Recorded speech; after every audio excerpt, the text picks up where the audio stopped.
20 लाख बच्चे बैठते हैं। तुम्हें क्या लगता है तुम्हारे अंदर सीट क्या काबिलियत है, तुम सीट मिल ही जाएगी। तो जैसे कि आप जानते हैं कि नीट का रिजल्ट है वो आ चुका था कल रात 11 बजे and now the score card is in hands. तो हम लोग फ्यूचर प्लान कर सकते हैं। तो मैं बताने वाला हूँ कि भाई एक ड्रॉप ईयर जो होता है वो दिखता कैसा है असल में। तो इमेजिन जस्ट, ठीक है, तुमने नीट दिया और तुम एक कोचिंग चले गए कि नहीं भाई मेरे नंबर तो नहीं आ रहा है, मुझे तो एक ड्रॉप लेना ही है। ठीक है, तो तुम कोचिंग चले गए। RM01 हो सकता है, RM02 हो सकता है, RM03 हो सकता है, 4, 5, 6, जितनी बड़ी कोचिंग, जितने बड़े नाम कोचिंग के उतने ज़्यादा बैचेस। तुम्हारा साल होगा वो कुछ ऐसा दिखाई देगा कि तुम जो पहले 3 महीने हैं उसमें तुम अच्छे से पढ़ाई कर रहे होगे, एकदम मस्त लगन से पढ़ाई कर रहे हो कि नहीं मुझे तो पर निकालना है, मुझे तो एम्स ही जाना है, उसके अलावा कहीं नहीं जाना। The face of motivation overs and तुम्हें रियलाइज होता है कि नहीं एम्स तो नहीं, थोड़ा सा अब नीचे हटना पड़ेगा।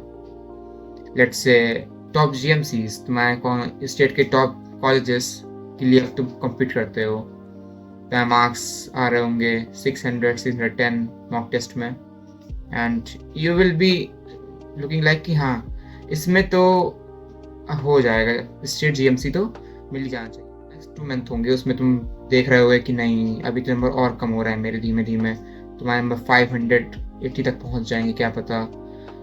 एक बात याद रखना, तुम्हारा नंबर कितने भी कम हो जाए, अगर तुमने ड्रॉप लेने का फैसला किया है पढ़ाई मत छोड़ना। तुम्हारा नंबर कितने भी कम है, नंबर अगर 300 ही पहुंच रहे हैं पढ़ाई करना मत छोड़ना अगर तुमने ड्रॉप ईयर लिया, क्योंकि तुम इसके अलावा कुछ कर नहीं सकते इस पूरे ड्रॉप ईयर में, या तो फिर ड्रॉप बना लेते। कुछ और बहुत सी चीज़ें करने को, बायोटेक्नोलॉजी कर लो तुम। लोग पूछते हैं करियर क्या है इसमें, देखो करियर इंसान का होता है, कोर्स का करियर नहीं होता है। तुमने कोई भी कोर्स किया है, अगर तुम उस काबिल हो तो तुम उसमें टॉप पे पहुंच सकते हो। तो ये कहीं दिमाग में आना देना कि अगर ये नहीं हुआ तो क्या करूंगा मैं जिंदगी में, क्योंकि मुझे बहुत बड़ा ख्याल आया था कि ये नहीं हुआ तो क्या करूंगा मैं। टू बी ऑनेस्ट हो जाता है, टाइम हील्स एवरीथिंग, सब कुछ हो जाता है। यू इंश्योर्स दैट कि तुम अपनी तरफ से कभी कम मेहनत ना करो। That is the piece of advice I like to give to your bus. ठीक है, तो अब आगे देखते हैं। ठीक है, तो यहाँ पे हम लोग खत्म हो गए 5 मंथ, इसके आगे आएगा हम एंटर कर गए दिसंबर टाइम में। दिसंबर में बहुत ही फ्रस्ट्रेटिंग स्टेज होता है, मेरे साथ 3 साल से हो रहा है ये।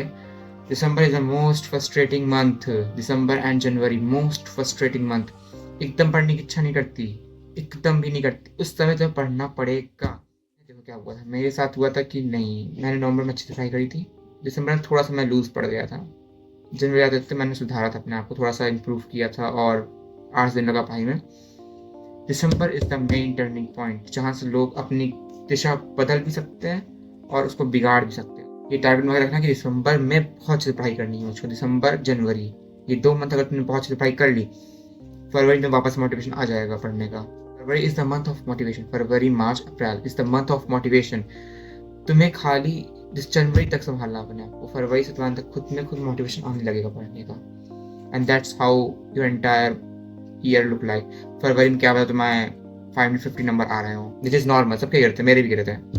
मार्च में फिर से वो आगे हो जाएंगे, मार्च में वापस 580 पहुंच जाएंगे, 590 पहुंच जाएंगे, 610 तक पहुंच जाएंगे वापस से। And in the April you will be scoring around 640 650 which is a good score. You will be scoring like 90%। 10 lakh बच्चे बैठते हैं, तुम्हें क्या लगता है तुम्हारे अंदर सीट क्या काबिलियत है, तुम सीट मिल ही जाएगी। मेरी रैंक 80,000 है, मेरे अंदर काबिलियत रही भी होगी तो उस 3 घंटे में अपनी काबिलियत दिखा नहीं पाया।